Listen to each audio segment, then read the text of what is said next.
Hello everyone, I just want to show you a quick video of the car. I've got it in high build primer now. There's a few places I had to put a little bit of spot putty in where there was a little nick or something I didn't see when I was prepping the car. Sometimes it's hard to see that stuff till you get primer on it. So I went around and any place I thought there was a little dip or maybe a little pinhole in fiberglass or wherever I had to repair it, I put a little bit of spot putty on it. And as you can see, the car looks, and it depends on the angle you're looking at. Sometimes it almost looks gray, but it's supposed to look pink. And I noticed on the parts I sprayed with the high build primer before, the hood, the doors, that kind of stuff, I just started wet sanding them today, which is probably 2 weeks after I painted them with the high build primer. And the longer it sits, the more that pink goes away.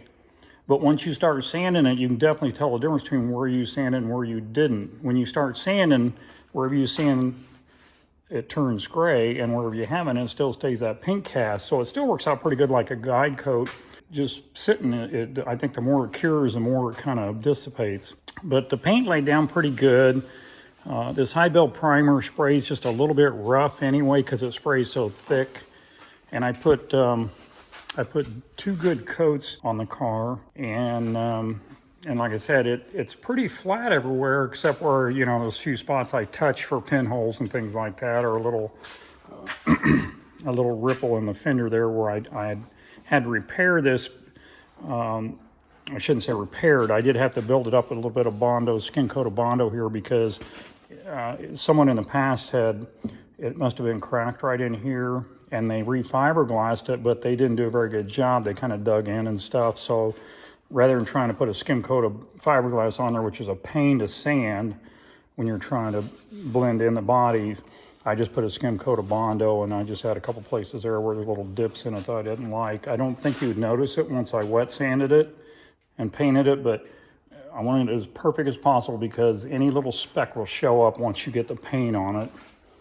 And most people probably wouldn't notice it, but I would, and I didn't want that. So overall, the car looks great. I'm hoping I got to do the hood and the 2 doors yet, wet sand both of those, and then I can start wet sanding on this. I painted this 3 days ago, so I'm hoping to get on it tomorrow or maybe the next day. I don't like going more than like 5 days like I did on the other parts, but the longer it sits, the harder it gets, the more it cures, the harder it is to sand.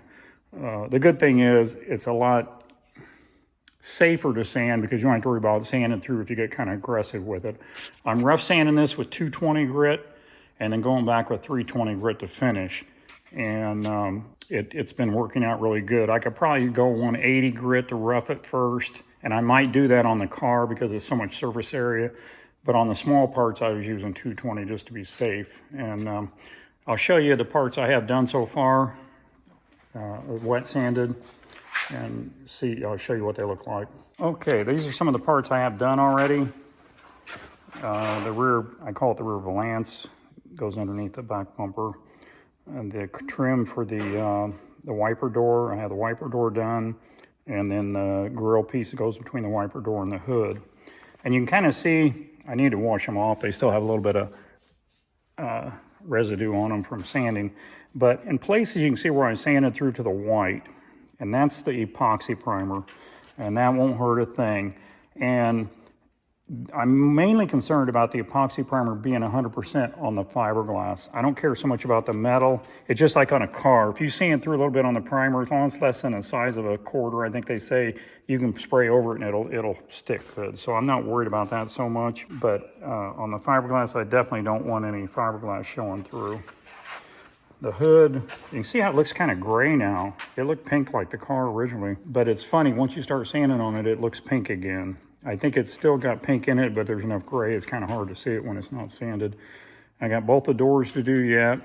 I have the T-tops done. They're sanded nice and smooth. I've got all these little pieces all sanded. Gonna eat a bite of lunch, and I'm gonna start on the hood next. I'll probably show a little bit of that wet sanding just to give you an idea what it takes to wet sand this stuff.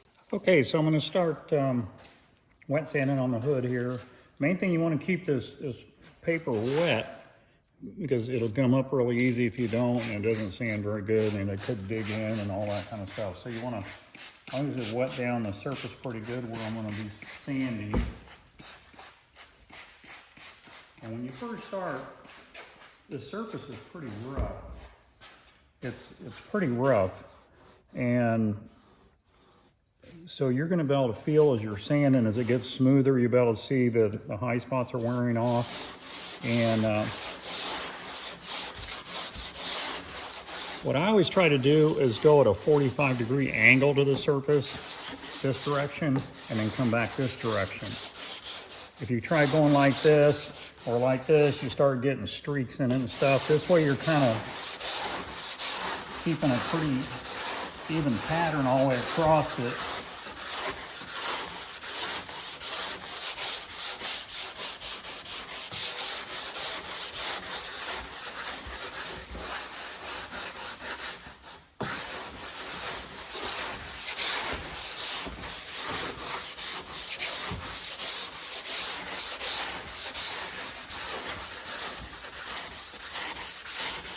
And you can even hear it as you go across places that are smooth, how it starts getting quieter when you're sanding.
And you can see you're taking a lot off, even though you don't think you are.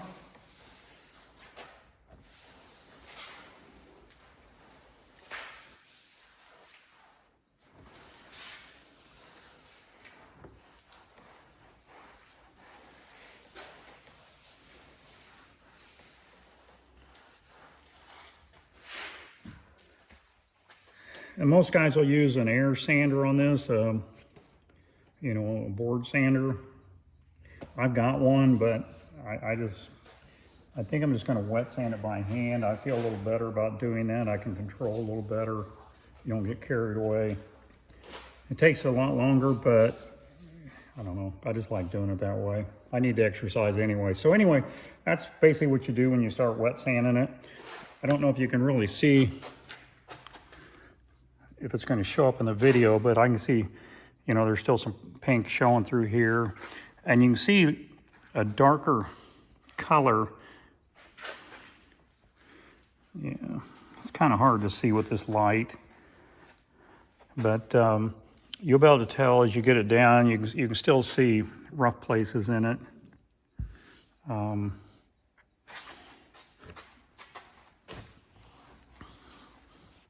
And as it dries, when you let it sit for a few minutes and dry, you can kind of see the different splotchinesses in it. But it's cutting down pretty quick. And if you can see how rough that surface is here and here before I sand. You can almost see the difference from there over where I started sanding. It's smoothing up pretty good. And the further you get down here where I've sanded more, it gets a lot smoother, but I don't know. It's hard to see in the camera. But that's what it takes to wet sand it. And right now I'm going over it with 220. and then I'll go over it with 320 when I get it pretty smooth. I'll just go over it with 320 to take the scratch marks out from this 220. So I will show you when we get it all done.